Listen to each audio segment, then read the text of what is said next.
Après avoir pris les rênes du pouvoir en 2019, le président de la République, son Excellence Félix-Antoine Tshisekedi, a déclaré la lutte contre la corruption et la bonne gestion des finances publiques comme l'une des priorités de son mandat. Il en va de même des efforts consentis pour améliorer le climat des affaires, renforcer la lutte contre la corruption, le blanchiment des capitaux et le financement du terrorisme, tout ceci en vue d'attirer des investissements étrangers. Pour atteindre cet objectif, il a chargé l'Inspection générale de finances de lutter contre la corruption qui gangrène les finances publiques depuis des années.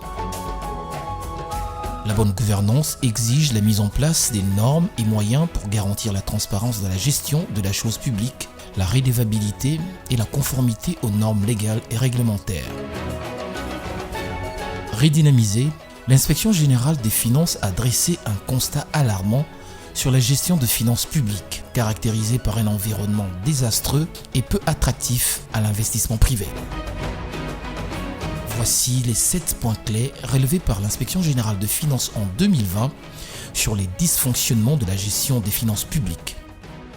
L'incivisme généralisé du Congolais qui se bat bec et ongle pour se soustraire à l'impôt. C'est matin, midi, soir que des personnes physiques et des sociétés peaufinent toutes sortes de stratégies pour échapper aux obligations fiscales. La collusion entre les agents de l'État et les assujettis aux impôts et taxes qui enfoncent l'administration publique financière dans une fraude démesurée et un coulage des recettes érigé en un système mafieux organisé. La procédure sur les marchés publics qui n'est pas respectée, le gré à gré, avec ou sans avis des organes attitrés, demeure le mode par excellence d'attribution des marchés.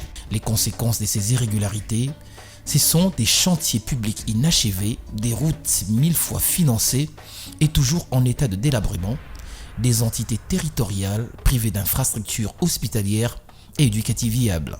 Le recours abusif aux exonérations fiscales, douanières et parafiscales qui impactent négativement les ressources publiques.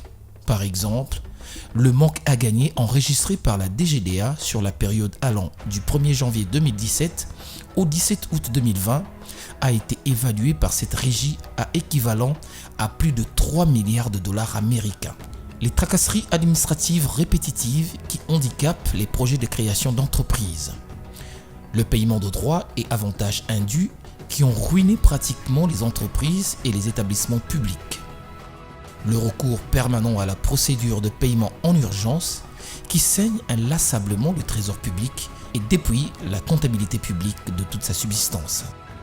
Face à ce tableau peu reluisant, l'Inspection générale de finances, redynamisée par un leadership fort de l'inspecteur général des finances, chef de service Jules Alingueté, a mis en place plusieurs stratégies.